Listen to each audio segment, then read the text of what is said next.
From the Credit Union National Association, this is the CUNA News Podcast. Credit union people, credit union ideas.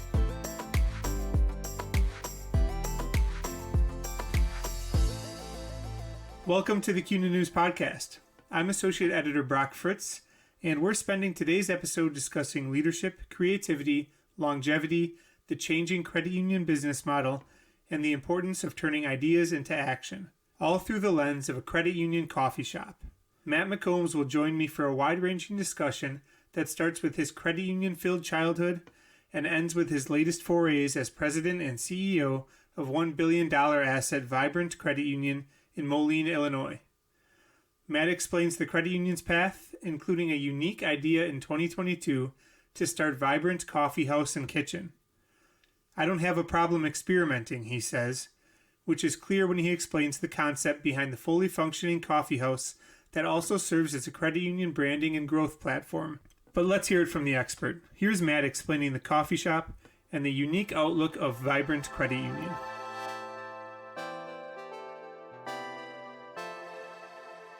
First, you just want to give a brief intro to yourself? Yep. Yeah. So got a bit of a unique background. My dad actually ran a small credit union growing up. So I've spent really my entire life around credit unions. And by small credit union, I think they were 7 million when he first went down there. And then they had a pretty good trajectory of growth. But I spent from 10 years old on actually working inside the office. And so anytime he needed help with something, even to the point of, I remember when he bought a scanner for the first time and he said, hey, somehow we have all these documents that are in a storage unit and they somehow get to end up on a computer. Sure. And I need you to figure that out. And so I remember doing that as a kid. And then I was a teller and a loan officer, ended up running a few offices as they expanded right after, through college and after college. And then had a break from there and ended up going to work for a company called Radden. So Radden at the time had just been acquired by Open Solutions, which is now owned by Fiserv, and went to work for them in 2007 in an analyst role and quickly moved into a strategic advisor consulting role and really loved the time there. It was a great company and still they've got a lot of really good things going. They've gone through a lot of change, but it was a company built on data. And so I really took from being inside of one institution and understanding some of the ground level aspects of what it was like to work at a credit union, to then getting to see what that looked like when you took data spread across 3,000 institutions and seeing what triggers and levers you could push and pull and what it meant and how different business models worked. And so was on the road about 190 days a year. Sure. Felt that a lot. We had our first child. I loved what I was doing, but the opportunity to transition and not be gone that often came up. And so I came to work at the credit union in 2011. At the time was known as DHCU, just the acronym, had originally been Deer Harvester Credit Union. And so ironic enough, my dad had ran a Deer credit union in Ottumwa. So kind of the same, base of member aspect and things from there, completely different organization, but came here in 2011, originally as our EVP in charge of all sales and service. So anything member facing, I had responsibility for. And the CEO was a tremendous leader before me, had been here for 40 years, was the one that hired me. And really, I don't know that I'd necessarily say he hired me only as the chance to be the CEO, but he knew he was kind of winding down. Sure. And was trying to figure out, how to get the board some good options for the next leader coming in. And he really gave me a great opportunity, I think, of over the course of about 18 months, I'd gone from running just the sales and service team to running everything in our business other than compliance and finance. And so I had collections and all of our indirect lending, IT, talent, marketing. So really kind of got some good exposure quickly in the business, and then transitioned really in 2013 into the president role. And from there, it's been kind of a whirlwind of what we've done. So Yeah, I was kind of going to ask what's going on at the credit union now, but also if you want to get into maybe a couple of those big changes over the past few years too.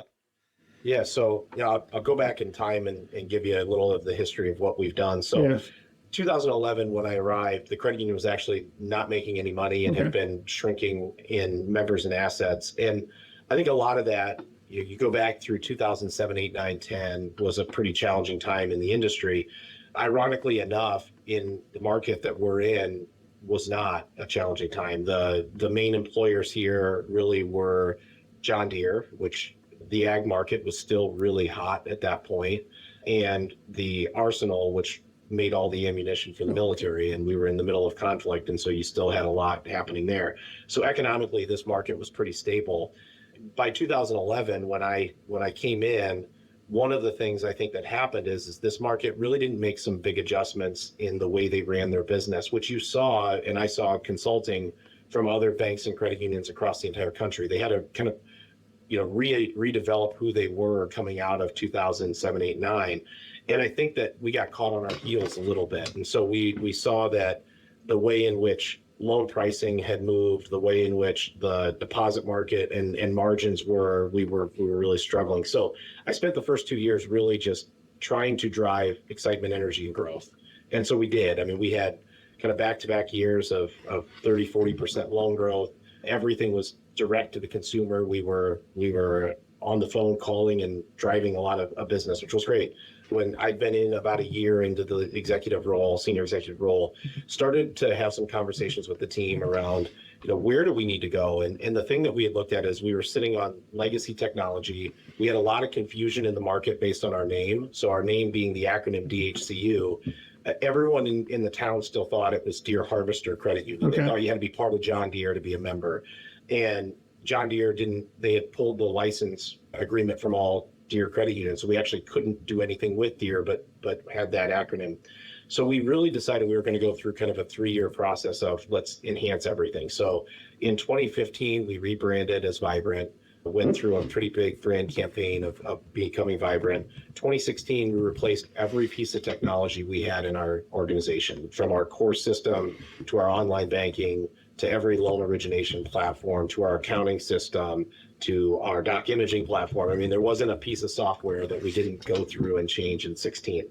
We came out of that in late 2016, and as an organization, we're kind of watching the way the industry was moving, and we saw mergers really being kind of a big item of what was taking place. And we probably dabbled into that, I think, of, hey, we need to understand how this is going to look. And we had a goal of, over the course of the next 12 months, let's try to see if we can do a merger. We got a little overzealous and ended up doing 6 mergers in 18 months, so 2017 and 18, I would argue, were kind of a merger. A lot of small organizations we went into and had done a lot there. It really expanded our footprint pretty wide. And in some ways, I'd say, looking back, too wide. We probably went a little too fast in trying to make sure we could balance that. And so by 2019, we kind of had a refocus moment as a company and said, okay, what are the things we're good at and where do we need to kind of manage that? And so we started to really put a plan in place of simplifying the business and started to bring down some of the physical presence that we had that was expanded way too far out. Geography based in 2019, we went from Des Moines, Iowa, all the way to Danville, Illinois, which is almost Indianapolis, into Chicago, and all the way down to Metropolis, Illinois, which is Paducah, Kentucky. And so we were so, geographically spread out that we just couldn't find a way to manage it. So we wanted to go through this simplification process. That worked out somewhat well, except then 2020 came and the entire world shut down. And so we went through 2020. I think we were the 5th or 6th largest PPP lender in the country. We really kind of looked at that as our opportunity to help small businesses and consumers, and so adjusted there. But even in that mode, we were still thinking through how could we make our business significantly more streamlined and simplified. And I would tell you that I think 2021 really kind of was the culmination of us looking at, coming out of the pandemic, how is the world going to change? And the part about that, Brock, that I think we really looked at as an organization is the consumer's mindset for what they need financial institutions for is dramatically different than what it was 5 years ago, let alone, go back 10, 15, 20 years ago.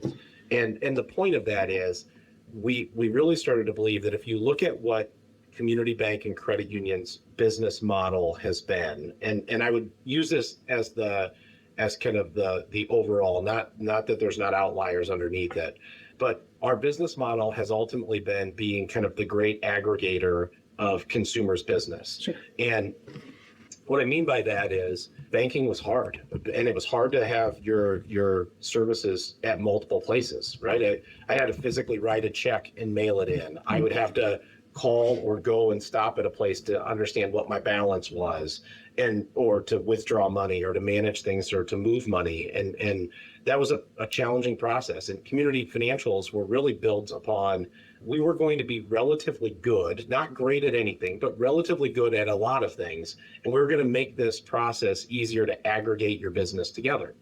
And I think it was a great business model through the 80s, the 90s, the early 2000s.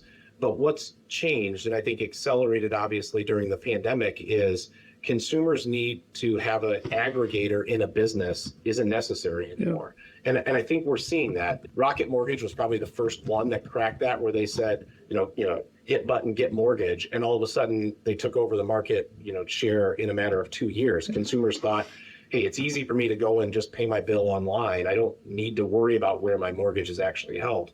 And then you see it with indirect auto lending picking up, and how consumers are moving. And now with Venmo, how I can move money from person to person in a different way.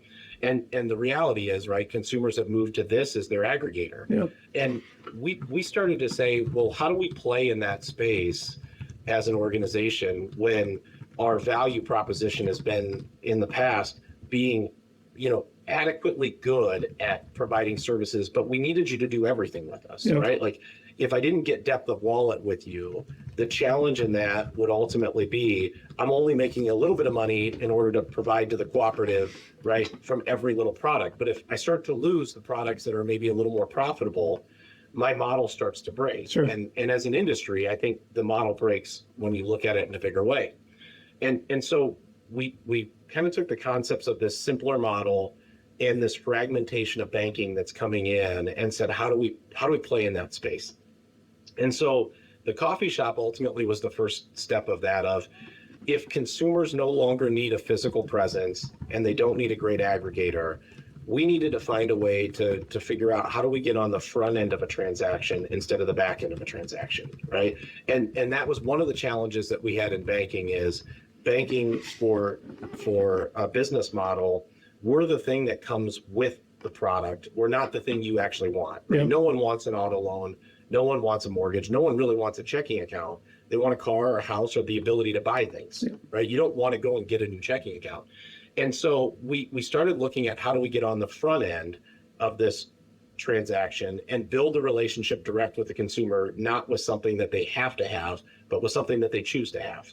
And so when we looked at a number of retail businesses, ultimately there was this idea that, when you think of a coffee shop today is ultimately one of those things that is still central or essential into a community from a gathering point. Mm-hmm. If you think about, well, why do you go to a coffee shop? You go to a coffee shop today when you're by yourself and you need to get some work done and you're wanting a different place to go. You go there when you have a friend you want to meet. You go there when you want to meet with your spouse and grab a cup of coffee or lunch, or you have a group of 10 individuals that are all part of some group or association and they want to get together. It's a gathering point where people still congregate. It's part of a community. The other aspect about a coffee shop that we really enjoyed was that not only is it a central point, but it has low barrier of entry for someone to try, right? When you think about a coffee shop in a lot of ways, you're willing to try out a new coffee shop anytime, but you have a tendency to go back to the same one that you build loyalty with. Sure. And so it's got this really unique value proposition from an engagement standpoint, that everyone's willing to try a new one, but they quickly build loyalty around where they go and where they enjoy to be. And so as a gathering point, that was ultimately where it was. From a business model, what we looked at was, if we could start to build engagement through the coffee shop, we could build a loyalty program to start to collect data and information and find out what bank products work best for certain individuals. So instead of us trying to build it as the aggregator, so Brock comes in, I'm not trying to have Brock come in and say, hey, Brock, you need to get a checking account and a direct deposit, an auto loan and a mortgage. And you're sitting here going like, I don't want to do all that, right? I'm used to being able to download an app and just do the one thing. I don't want 7 things at once, right, as I go through. And so we were able to start to look at it from a loyalty program where we could target and actually work with each individual for one product that we think is best for them. And so we've really kind of simplified our product offering down to try and target it to where we're only going to be really good at a handful of items, instead of trying to offer everything out there, which allows our banking products to become much more fintech-like, where we're really good at something rather than trying to be average at a lot of things. First, did you have like a blueprint to go off of when doing this, or did you kind of freestyle it? Yeah, what I'd say is, I think Capital One with their cafes at least gave the idea that, hey, this does have relevancy, right? So it ultimately, with the credit union owning the coffee shop, and we looked at it in multiple ways at first of, do we partner with another business and have another business run this? But the goal wasn't just to drive traffic, because if you drive traffic and engagement, that's one thing. And yes, it's nice for your brand. But if you still have a bank office that no one wants to walk in, but they're going to the coffee shop, I don't know that really does much for you other than maybe pays you rent on your real estate. We were really interested in the data and the relationships that we could build in the future. Yeah. And so ultimately a partnership kind of went out, because if it was someone else's business and someone else's customer, it didn't work well for us to be able to manage the data for a lead generation source. Yeah. And so we put it into a CUSO, the credit union owns it. And what it really was how do we use it as a lead source for future growth on the banking side? And so we looked at Capital One a lot. We ended up doing a tour around Capital One. We went into a lot of coffee shops, tried to find things from there. Ironically enough, while I was going to college, I helped an individual open a coffee shop. We reached out to him. He had sold those businesses. He ended up coming on board for 2 years in a consulting role for us to kind of help in there. So he had experience running a 6-7 chain coffee shop that was out there. So that was a great step into managing it from there. And one of the things that we said right up front to our board and to the team as we kind of built this out was, the coffee shop as a standalone has to be a well-run business that people want to come back to. Mm-hmm. If we turn it into an experience that is really built into banking heavy, you aren't going to find repeat, users or customers of the coffee shop. Sure. It needs to be a place that becomes the loyalty aspect for our communities that we're serving in. And so we've been kind of fortunate to build in that model. Today we have about 300 customers a day that come in every single day. And it's an area where the coffee shop, in our one location, the coffee shop has to provide value that people want to come in. And so that was kind of the model that we went off of, and then thought that banking has to really be a very personalized one-on-one approach from the data, not from a hard sale when you walk into the coffee shop. No one wants to come into a coffee shop or get lunch and say, I'm sitting down having lunch and you're bombarding me for food products. That's not what I'm interested in. But individuals are, and we've seen this with the rise of direct target marketing, via digital. Individuals do actually appreciate when you target them for something they actually want and need. Mm-hmm. If you're trying to blanket sell them, that it turns people off. But if you talk to me about something that is relevant for me, there's a very different approach there. Yeah. So what's that look like, I guess? How do you get to that point? Yeah. So, we wanted to call it, the hook of what's the reason in an early step. So as we're enhancing kind of our own process, and that's kind of the stage we're in, the early steps that we wanted right out the gate were, what's the reason someone would self-identify, I should do more with you, right? And that was our first step into this. So the benefit for our existing members, or for someone to become a member, is that when you utilize a Vibrant card, you get 20% off your entire order, right? And that's a big enough amount that when you look at, average orders for us sitting in the $12 to $15, an order range, if you come back 2 or 3 times a week, which is what most folks do, that starts to add up into real money. Yep. And so the 20% off was really our first target. So the way that we have it set today is, if you come into the coffee shop, you don't have a Vibrant membership or a Vibrant card, you can quickly scan a QR code, and under 2 minutes, you can basically go through the process of becoming a member, applying for the card, getting it, And by the time you sit down and finish your meal, we actually have a drop box that your card is sitting in, and you get sent a code to go and pick that up. Cool. And so that's the first step. Now we're in enhancement phase today, where our goal is that by the time you sit down, it's actually digitally issued right to your phone. And so that will be coming in the future. We're actually developing our own app today to build that entire model in. And so, a lot of the enhancement of how we can target one-to-one is really kind of our next step of this exciting phase. So we've got two things we're working on. We're expanding the coffee house. So we've got our second location that opens up in August in Des Moines. We have a third location that will open up in December for that as well. But while we're doing that, to get the coffee house going as our lead source, we're really working on building an app that will roll out later this year that will automatically, as you use it for your loyalty program, allows us the ability to kind of target one-to-one in there. Sure. Very cool. Instead of making it a bank-heavy app, it's really about loyalty and engagement, where I can target and actually interact, Brock, with like you in a way that enhances your experience and doesn't, again, feel heavy and bank. Yep. That's great. That sounds cool. Do you know, I don't know if you have the numbers or anything, but just an estimate maybe on like the 300 people that come in a day, how many are new or how many are already members? Yeah. So the exciting part, we put our first coffee house, actually we moved into a new headquarters this last about a year and a half ago.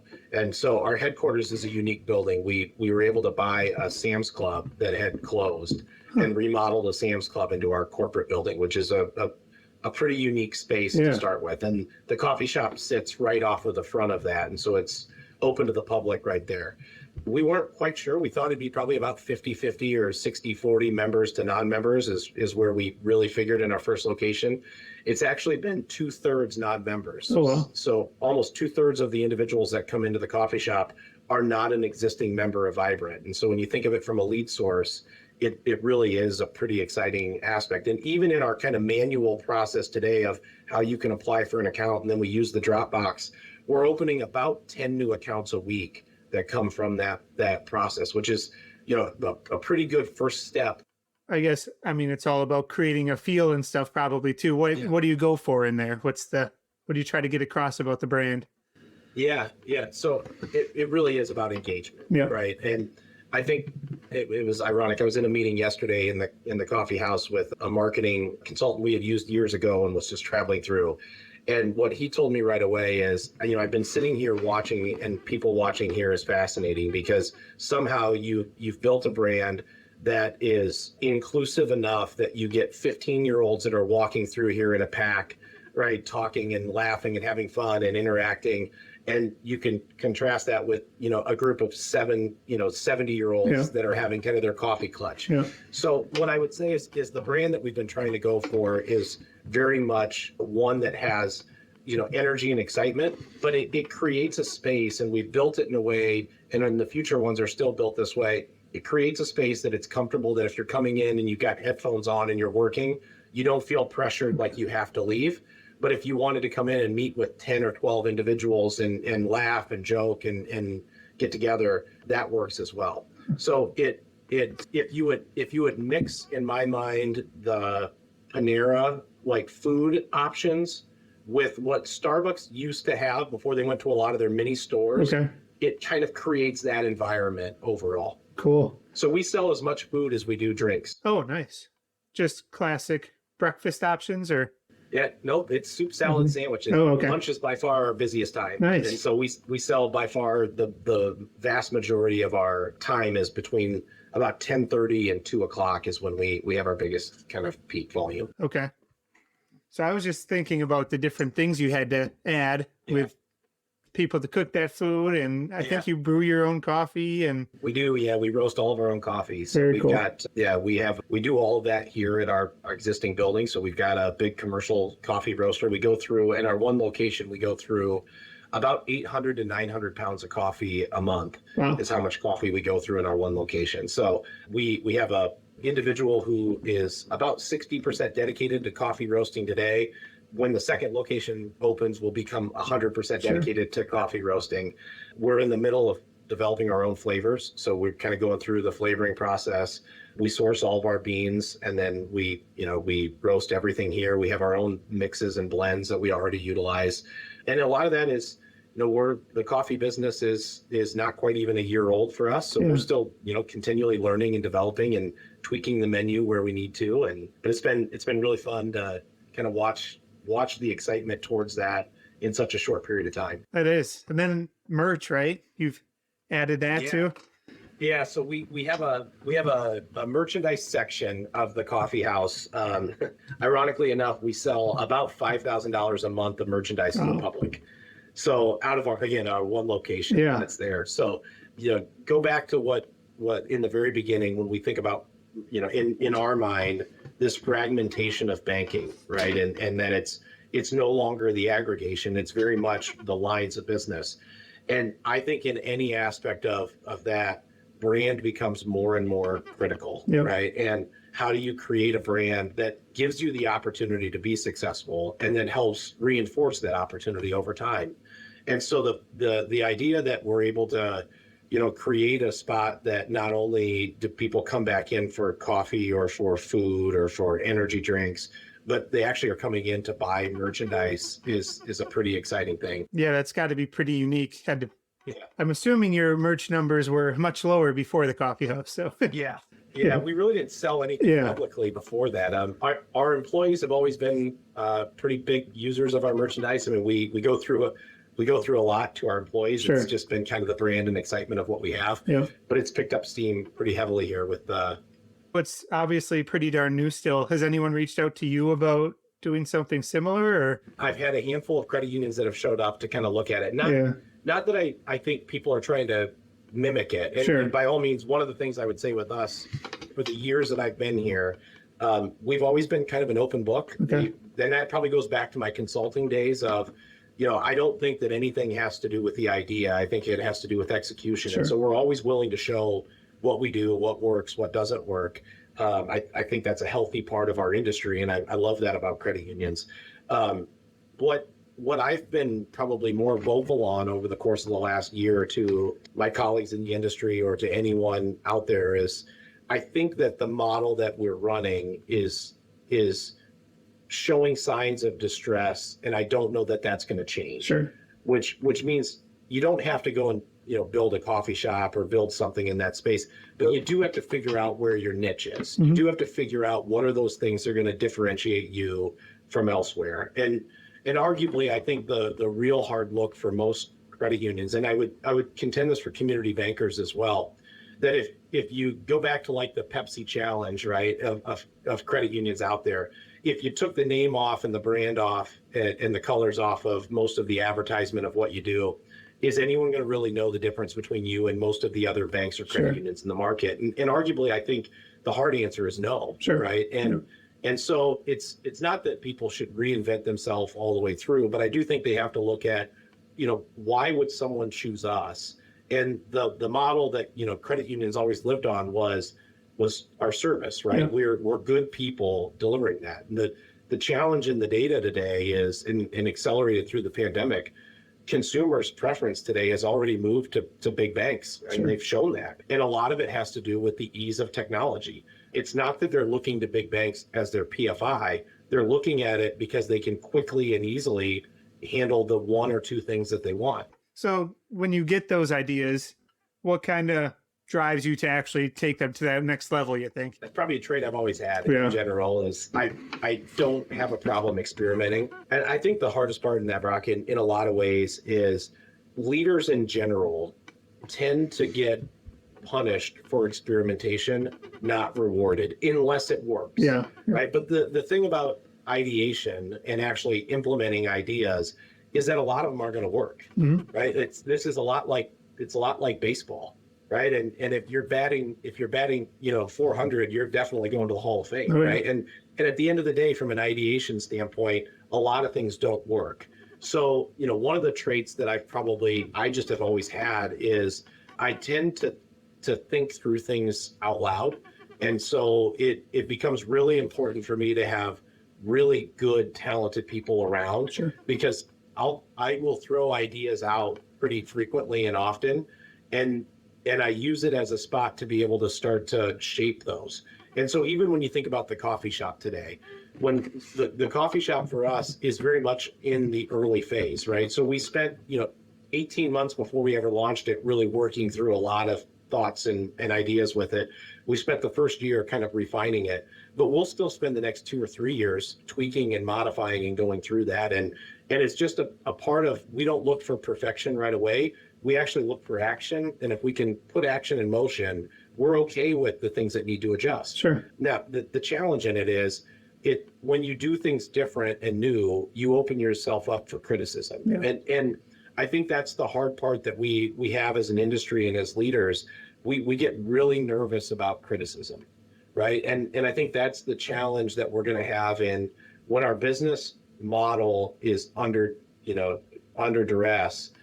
Criticism is going to come no matter what you do. Sure. And I get a little worried that the industry is going to watch performance wane and use it's not just us, it's the entire industry as the excuse. Yeah.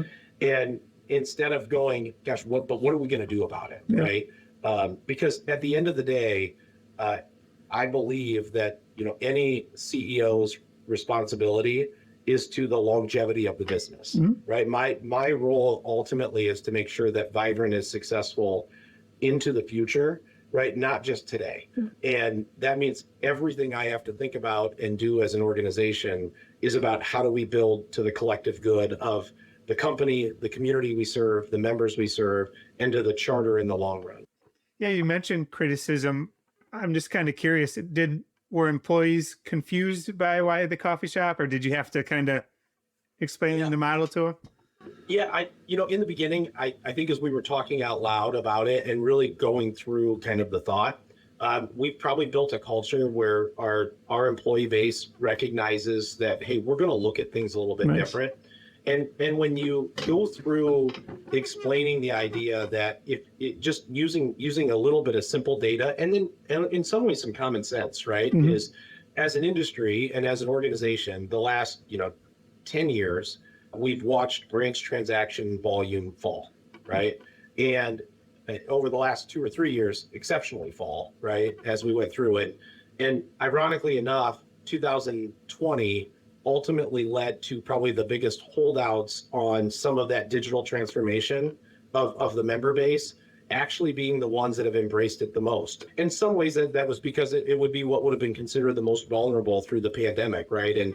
And so we found that a lot of our members that were maybe a little hesitant to going down the path of utilizing a digital first mentality are the ones that didn't want to ever come back into a branch once they changed. And so, when you start to explain that and think, okay, well, if the branch model goes away, and as an organization, if we're left to compete digital first, the reality is credit unions as an industry are in a lot of trouble. Yeah. We are not built right now to be competitive enough in a digital first environment. And enhancing our digital capabilities will help a little, but when the consumer's choice in a digital first model goes across the entire globe of where they can look for opportunities, we're not built for that. Yeah. And we're not only not built for it, we are decades behind, not just months behind, we're decades behind. And trying to catch up in a short period of time is going to be challenging. And so although yes, we have to become digital based, you better still think about how you get an inflow of people into the model. And so the technology has to be there, but you still need to have why you, right? And so just because you have a digital model, it still has to be why you. And I think my biggest challenge is we get lulled to sleep a bit in this industry because the revenue is built off of what we did yesterday, not what we need to do tomorrow. Mm-hmm. And so it's easy to think about our existing members, which is an important group we have to serve, but we can't forget about the members we need tomorrow. Yeah, there's a lot of new people coming in. So what is your elevator pitch, I guess, for why Vibrant these days? Yeah. So, the lead source that we ultimately today are looking at is, and again, we've really fragmented the business. And so we've tried to say, how do we get someone to interact with us from a community standpoint in a way that they can try us out? Mm-hmm. And our belief is very few individuals in our community are unwilling to try out what we do through the coffee house. Yeah. If we can get you to come through the coffee house and get you to want to come back, I have a very high opportunity of being able to get you to want to take a 20% discount, Sure. right? And how you'll end up wanting a loyalty program as we go through, which then allows me the ability to think about banking for what you need, not for just trying to blast it across everything in there. And so the coffee house for us is really there for serving two main purposes. It's a brand driver that individuals, when we go into a market, will quickly be able to know who our brand is. They may not think about us even in banking, but they'll at least understand and know the brand in a quick period of time, right? Even in markets as big as like a Madison, it doesn't take long if there's a couple of new restaurants or coffee shops that come in, you will hear that name because word of mouth travels. People talk about new places that are stores or restaurants, but they don't talk about new banks that come into a place, right? And so how do we get our brand out there, even at just a high level of brand recognition, to give us an opportunity? Two, the data source that comes through allows us a really different way to target than just, blasting out, here's a 5% CD, you should come in, right? We get a very targeted group that we can go for. So that ultimately is what we're looking at for consumer perception. What's a bit unique for us is not only are we fragmenting what we do then for what deposit products, we're very much getting away from trying to target in the market for being a loan first organization. And I think that's one of the things that credit unions, over the last 2 decades have become probably a little bit driven in is we are the low rate lender of choice. And we've won because we can give you a better rate, which although, yes, that's a great value proposition back to our member owners. If you're always competing on the low rate side, it becomes really challenging to stay sustainable in that model, especially when you're not competing against just the person down the street, you're competing against the person across the country. And so we've really moved away where we don't have any mindset of targeting directly in our market for loan products. We want to become the depositor of choice. And then we can always figure out how to leverage those loans, in other ways that aren't going to just be the low rate lender. Anything else to add, or? The last thing I'd kind of tell you is, ironic enough being here. So this is my 12th anniversary today. Nice. At the Congrats. credit union. And the part that I think has been really unique, and my chief revenue officer will talk about this. She's been along for the journey now for over 7 years. When you as a leadership team and as an organization kind of pour yourself into the company, and I think that's what we are, we very much treat this as a part of our life, and that work-life blend really shows. The ironic part of it is, I took over as the CEO at 30 years old or 31, and I never intended that, I had to have that in life, and just do the next best thing, and you keep trying to make things better. And the ironic part about that is a lot of our journey in the last 11, 12 years has probably been a reflection of the journey that I've had to go through in leadership. I think a lot of individuals jump into leadership and they then forget, or they're scared to make a decision because they don't want to fail. And if you look at the last 12 years, the amount of things we've done that have been just absolutely stupid and we failed on is off the charts high, right? But we've also been able to create and do some things that are pretty unique because we've always been willing to do that. And so the journey of us over the last 12 years is a little bit like the journey of growing up. And I joke that, 10 years ago, we were a lot like an awkward teenager. We wanted to run really fast and do a lot of things, and we created a lot of excitement and people would take notice of it, but we tripped on ourselves all the time, right? We just hadn't quite grown into our feet yet. And I think that's part of the journey that people go through. And I think when you lead a company, you have to recognize that, the things you do and where you go, people get more excited about the vision of what you're doing and actually taking action on it than just, sitting back and playing it safe all the time. And hey, you got to be willing, and I think this is the hard part, you got to be willing to throw yourself out there that it might cost you your job. It Sure. might cost you things from there, but you're willing to take those things on, and you keep a safety net underneath it. You don't put the organization at risk, Yeah. but you can do things that are still outside the norm. And I think that's the part that I've been probably the most excited about our company here, is we've been able to bring a group of people together that are willing to take risks and try to do things different for the benefit of the organization in the end. And I think that's the part I challenge the industry on more than anything else is, are you really finding ways to build sustainability in the company, or are you just trying to survive the next few years? Thanks for listening to the CUNA News Podcast. Subscribe to the show on Apple Podcasts, Google Podcasts, Spotify, and YouTube.